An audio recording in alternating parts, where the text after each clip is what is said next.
He paid millions for the bull, but when he brought it home, the beast recognized its poor former owner instantly. What happens next will leave you speechless. The gates of Wexler Ranch swung open with a heavy creak, and a hush rolled over the men gathered outside. Dust lifted from the dry earth as hooves struck the ground, and then the sound grew thunderous, like drums announcing the arrival of something not of this world. The bull emerged, massive and dark, its hide gleaming beneath the late afternoon sun. The crowd pressed closer, breath held in awe and fear, as the animal was led into view with thick chains clamped around its neck. His name, whispered from man to man, was Goliath. He towered over the ranch hands, struggling to keep him steady, muscles shifting like stone beneath skin, his eyes burning with a power that no iron could contain. "Step aside, all of you," came a sharp, commanding voice. Roland Wexler strode forward, a tall man with silver rings flashing on his fingers and a smile carved in arrogance. He wore a fine coat despite the heat, and his boots crunched over the gravel as though each step was a declaration of ownership. Raising his hand high, he shouted, "Behold the greatest bull ever bred in Marrowfield, mine and mine alone." His words cut through the murmurs, and a cheer erupted from some of the men. Others exchanged wary looks, their excitement curdled by disbelief at the price whispered to have been paid. Millions, more than any farmer in town could dream of in 3 lifetimes. Behind the cheering men, half hidden in the crowd, Samuel Hale's breath caught in his chest. He could not look away from the beast, for this was not the first time he had seen him. Years ago, when Goliath was nothing more than a calf with trembling legs and eyes too big for his head, Samuel had been the one to feed him, guide him, and whisper to him when storms raged through the night. Now the animal stood taller than any man, yet Samuel could still see that same fire flickering inside him, the recognition of something more than brute strength. His heart pounded. His hands, calloused and scarred from years of hard labor, clenched into fists at his side. He wore no coat, only a faded shirt and worn boots with holes at the toes, his appearance marking him as one of the forgotten men of Marrowfield. Guards in clean uniforms flanked the gates, their eyes sharp and unfriendly toward anyone who dared step too close without permission. Samuel swallowed hard, his jaw tight, and for a fleeting moment he considered forcing his way forward, shouting what only he knew, that Goliath was not Roland's, not truly. Roland raised his hand again, relishing the attention. "This bull will make history," he declared, his voice carrying over the crowd. "No beast has ever been sold for this sum, and yet I, Roland Wexler, did not hesitate, because I can afford what no other man can. This," he gestured to Goliath as though to an object, "is power, strength, legacy." A laugh rose from his throat, sharp and cutting, and he swept his gaze across the crowd until his eyes landed on the farmers in threadbare coats and dirt-stained hats. "And what do you have? Goats? Weak cattle that couldn't pull a cart if their lives depended on it?" His smile widened, cruel and triumphant. "You cheer because you know the truth. Your place is out there in the fields, and mine is here, where true men stand." The laughter of some emboldened men echoed, but others turned their eyes downward, humiliated yet powerless. Samuel's chest burned with rage, but he forced himself still, knowing what it would cost to challenge a man like Roland in front of so many. And yet, as the taunts continued, a sound broke the noise, the deep rumbling breath of the bull. Goliath's great head turned, slow and deliberate, until his dark eyes swept across the faces gathered before him.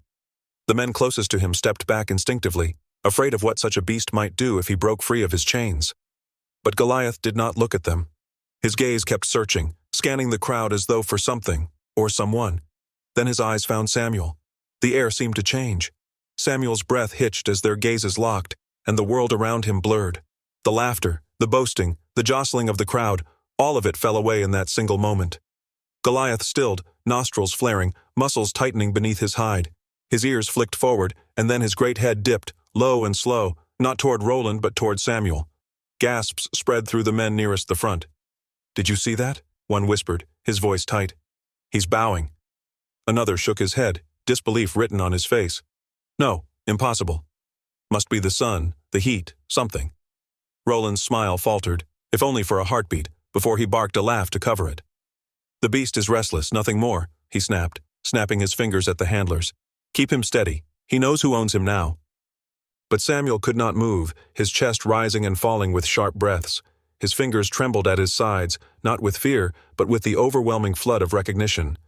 The bull remembered. It had been years since Samuel had spoken softly to him in the quiet of dawn, years since he had shielded him from storms, years since he had fed him from his own empty hands. And yet, here and now, Beneath the blazing sun, Goliath remembered. A guard shoved Samuel's shoulder, scowling. "Keep back, Drifter. Don't cause trouble." His voice was hard, his stance wide as though ready to force him away from the crowd. Samuel bit back the words that rose in his throat, forcing himself to nod as though cowed. But inside, his mind raced. This was no accident, no trick of chance. Roland stepped closer to the bull, snapping the whip he carried against the air. "Look at me, beast," he ordered, his voice sharp with command. But Goliath did not move. His eyes lingered still on Samuel, his massive frame taut with a strange stillness. The men whispered again, unease spreading among them like smoke. Roland's voice rose, louder now, laced with fury. "You belong to me. You will obey me. No man will question that." He cracked the whip again, the sound echoing like thunder. Still, the bull did not yield. Samuel's fists tightened until his knuckles whitened. He wanted to speak, to tell the truth, but the weight of the guards, the crowd, and Roland's cold, watchful eyes held him back. One wrong word, and he would be dragged away, beaten, forgotten. Yet he knew this moment was not the end. It was the beginning. The crowd began to laugh nervously, some jeering at the bull's stubbornness, others muttering that perhaps Roland had wasted his fortune. A few men looked toward Samuel with suspicion, as if sensing something unspoken passing between him and the beast.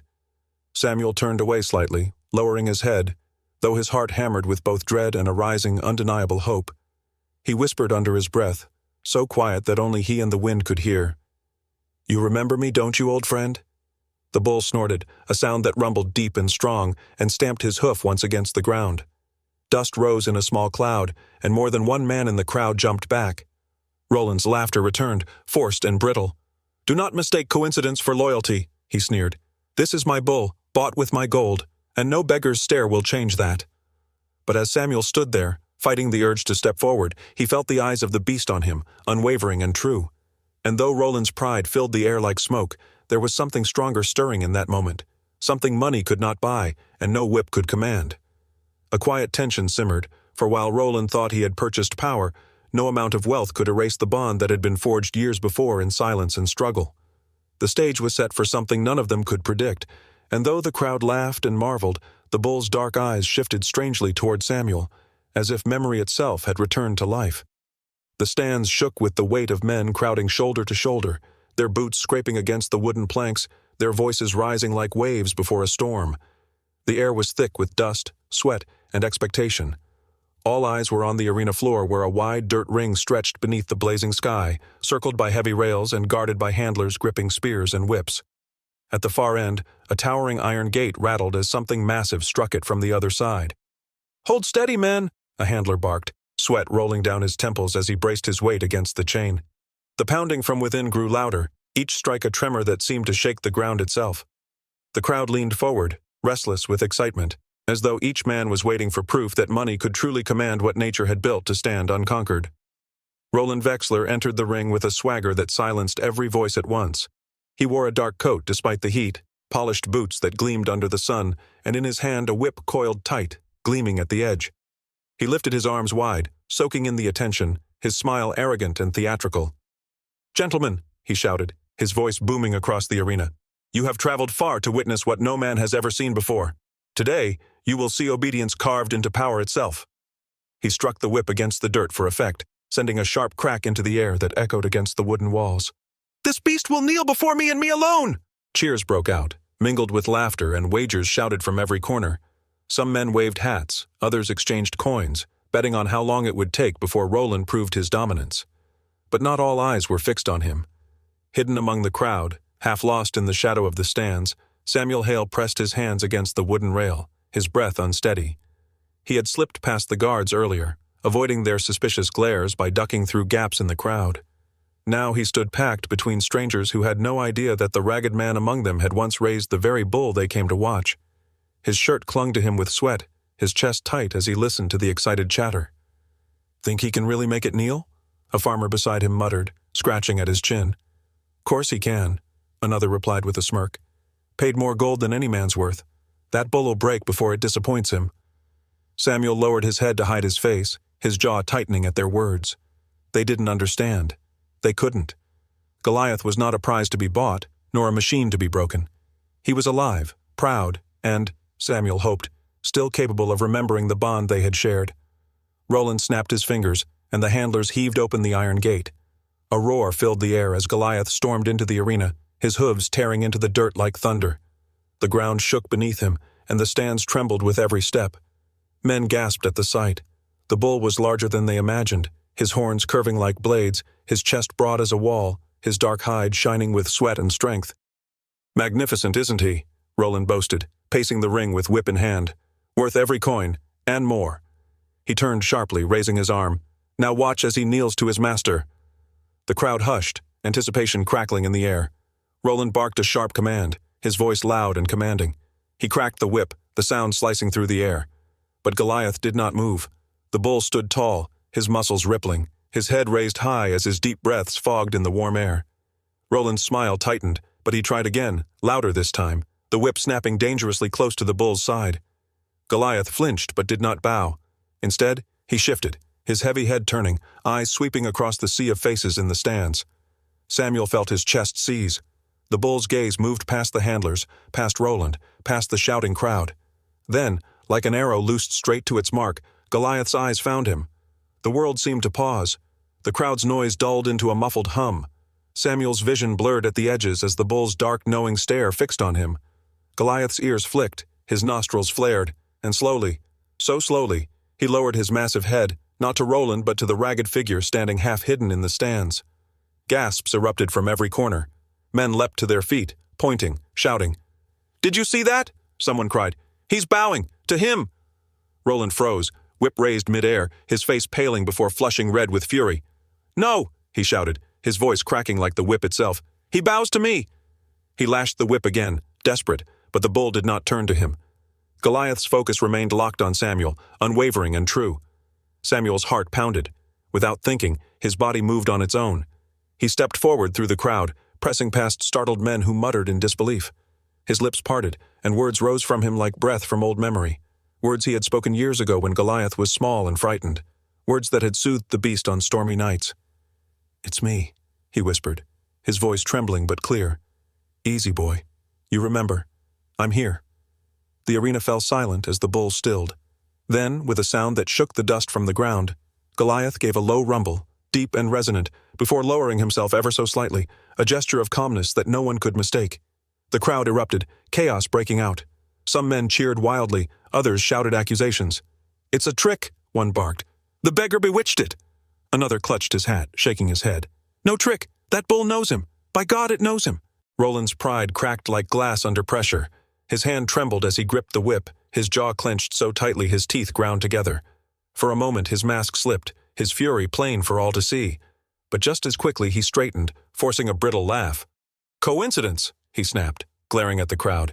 "The beast is restless, nothing more." He cracked the whip again, though the sound rang hollow now, less a command than a desperate attempt to regain control. "He belongs to me. Bought and paid for. He obeys me." But the truth hung heavy in the air, undeniable. The men in the stands leaned forward, whispering, glancing between Samuel and the bull. They had seen what they had seen, and no words could erase it. Samuel stood frozen, his hand gripping the rail so tightly his knuckles whitened. His chest rose and fell with uneven breaths, his thoughts racing. He hadn't come to challenge Roland, not openly, but now there was no hiding. The bond had revealed itself for all to witness, and the consequences would follow. Roland's face twisted with rage, his pride pierced in front of every rival and investor watching. His voice dropped low, cold and dangerous, though his eyes still burned with fury. "If the beast will not kneel," he hissed, "then I will make him kneel, by force if I must." The words carried, heavy and sharp, and the crowd quieted into uneasy murmurs. Samuel's heart sank as he realized the storm he had been pulled into. This was no longer about a man and his animal. It had become a battle of pride, power, and wealth, and he, unwillingly, stood at its center.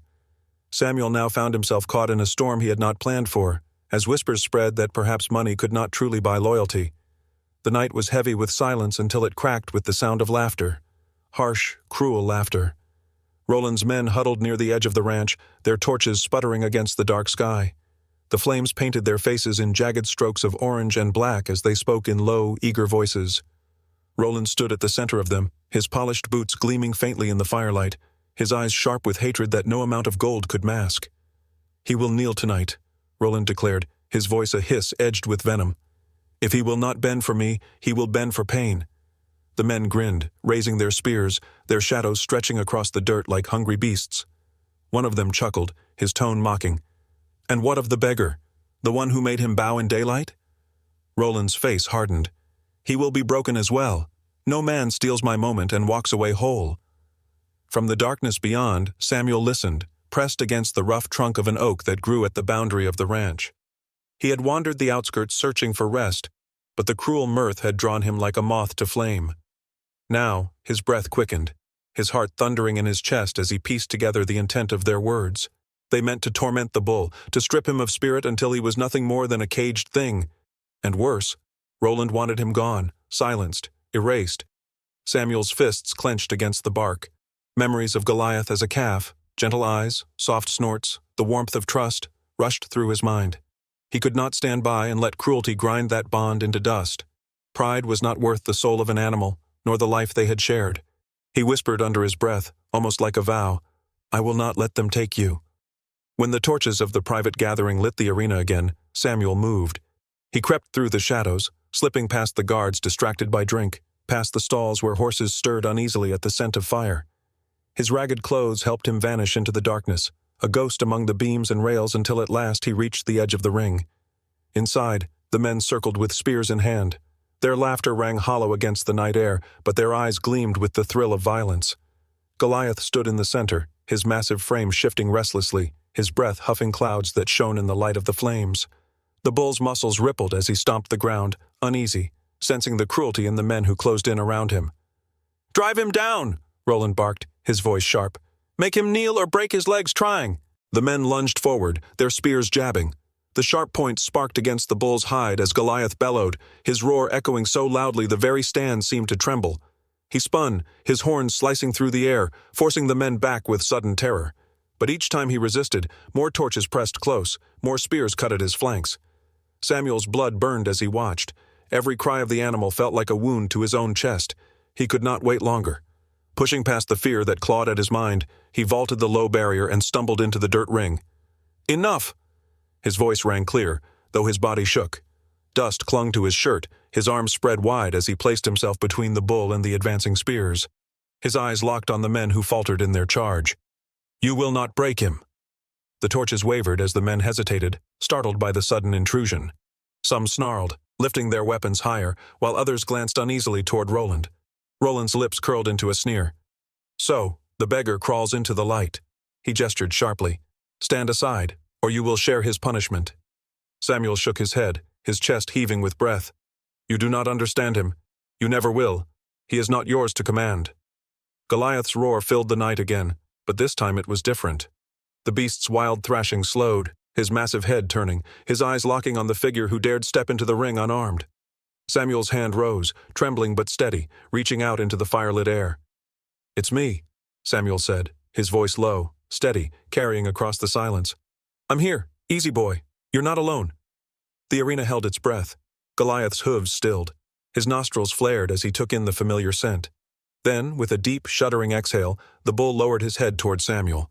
The torches flickered, the men's faces pale with disbelief as the beast, once a storm of fury, calmed like a river finding its bed. One of the men whispered hoarsely, "By the saints, he listens to him." Samuel stepped closer, his hand brushing the thick hide, the warmth beneath his palm grounding him. Goliath leaned forward, his head pressing gently against the man's chest, as if remembering every moment of trust they had once shared. Roland's composure shattered, his face twisted with rage, his voice cracking as he shouted, "No! He belongs to me! You will not take this from me!" He lunged forward, the firelight catching the gleam of steel. A blade flashed in his hand, sharp and merciless, its point aimed not at the bull but at Samuel's heart. Gasps echoed around the ring. Some of the men staggered back, horror flashing across their faces, but no one moved quickly enough. The knife descended with deadly speed. Then the ground shook. With a roar like thunder, Goliath surged forward. His massive horn caught Roland in the chest, tossing him like a ragdoll across the dirt. The wealthy man struck the ground with a bone-jarring crack. The air knocked from his lungs as he lay gasping, his blade clattering uselessly beside him. The ring erupted into chaos. Men shouted, stumbling back as the torchlight revealed the truth they could not deny. The untouchable man, the master of wealth and arrogance, lay sprawled in the dirt, broken by the very beast he claimed to own. Roland writhed, clutching his ribs, his breath shallow. His authority bled out with every gasp, his mask of control shattered into dust. Some of his men turned their faces away in shame, unwilling to meet Samuel's steady gaze. Others dropped their torches altogether, the fire sputtering into darkness. "Look at him," one muttered, voice heavy with regret. "He thought gold could tame what only trust could hold." Samuel stood tall, his hand still resting on Goliath's massive head. His chest rose and fell with heavy breaths, but his eyes were clear, unwavering. He had risked everything to stand here, and for a moment, victory seemed real. But unease clung to the air like smoke. He knew it was not over. Roland was wounded, not gone, and men with power did not surrender so easily. The torches guttered low, their flames fading into the silence, leaving behind an arena heavy with uncertainty. The night ended not with celebration but with unease, for what had begun as a show of wealth had turned into something far greater, a challenge to pride, greed, and the very idea of ownership itself. The first whispers began before dawn, carried across the muddy lanes of Marrowfield like the smoke from early morning fires. Men at the baker's stall spoke in hushed tones, their voices weighted with disbelief and wonder. By noon, the tale had twisted into countless versions. Some claimed Samuel had cursed Roland with dark charms, others said the bull had been bewitched by an old spell. But in every retelling, one detail remained unchanged. When the spears closed in, Goliath had stilled at Samuel's call, lowering his head as if he were not a beast at all, but a brother recognizing family. Roland, meanwhile, lay in a chamber dimmed by heavy curtains, the once proud master of wealth now confined to his bed. His ribs were bound in linen, each breath drawn with a shallow hiss, but it was not pain that consumed him, it was humiliation. He turned his face from the light and spoke to the young messenger kneeling at his side. "You will ride to every farm, every market square. You will tell them the beggar trespassed. You will tell them he stole what was mine." His voice cracked but burned with command. "Say he lured the beast with trickery. I will not have my name dragged through the dirt by a vagrant." The boy nodded, though unease flickered in his eyes. He had seen the truth himself, as had many others, and lies weighed heavily on a man's tongue. Still, he bowed and fled, leaving Roland to wrestle with his bitterness alone. But truth is a stubborn seed. By the time the messengers spread Roland's words, the men who had been present in the arena began speaking with different voices. At the tavern, a farmer raised his mug and said, "I saw no theft, only loyalty." The bull chose him, not chains. Another nodded, eyes dark with thought. "Perhaps it is time we think differently of that man. A bond like that is not bought with gold." Each telling grew stronger, cutting through Roland's web of lies. Even among his own circle of ranchers and traders, doubt began to fester. They could not ignore the memory of the bull turning from Roland's hand, refusing his command, yet moving with calm obedience toward Samuel. On the third day, a group of farmers gathered outside the gates of Roland's ranch. They leaned on their tools, their boots caked in field mud, their faces shadowed with curiosity. "We wish to see the bull," one of them declared to the guards. Their tone carried more firmness than request. "We will judge for ourselves." The guards hesitated but could not deny the weight of so many watchful eyes. Word spread, and soon more men trickled in, until a crowd lingered beyond the wooden rails of the arena. They spoke in low voices, some skeptical, others already convinced. Samuel stood at the edge, unsure if he belonged. His clothes were still worn, his hands scarred from years of toil and loss, yet the men gave him space, their eyes following him with quiet expectation. He swallowed, the air thick with both fear and hope, and stepped forward. Inside the ring, Goliath grazed calmly, his massive frame dwarfing the patches of trampled grass. The crowd murmured at his size, at the way his shoulders rolled like thunder beneath his hide. Yet when Samuel walked into the ring, the murmur fell into silence. Every step he took pressed into the earth like a test, the weight of dozens of eyes on his back. "Go on," one of the farmers whispered to another. "Let us see if the stories are true." Samuel's throat tightened, but he lifted his chin. He did not call out this time, did not wave his arms or demand attention. Instead, he simply stood, hands loose at his sides, waiting. Goliath raised his head. For a long, breathless moment, nothing moved.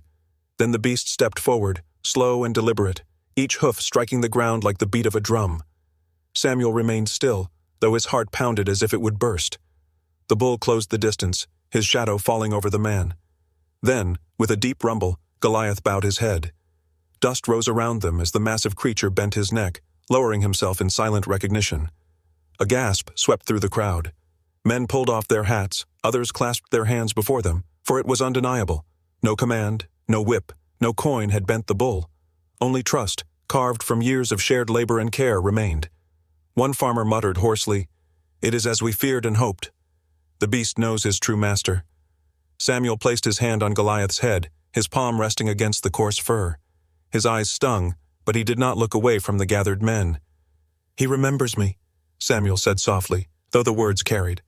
"And I remember him. That is all there is." The silence that followed was heavier than any shout. Men who had once scorned him now looked on with respect, some with shame. Even those who clung to Roland's wealth could not unsee the truth. Back in his chamber, Roland heard the news from a trembling servant. His knuckles whitened around the bed frame, his face pale with fury. "They will forget," he rasped, though his voice quavered. "They must forget. Gold still speaks louder than memory." But outside his closed walls, memory was all men spoke of. Farmers who had lost faith in justice began whispering that Samuel deserved more than pity, that perhaps the land once taken from him should be returned. "A man who commands loyalty without chains," they said, "is worth more than one who rules through fear." Offers of work reached Samuel within days. A shepherd asked him to help mend fences, a rancher to tend to sick calves. Coins trickled into his pocket, but more than that, dignity returned to his step.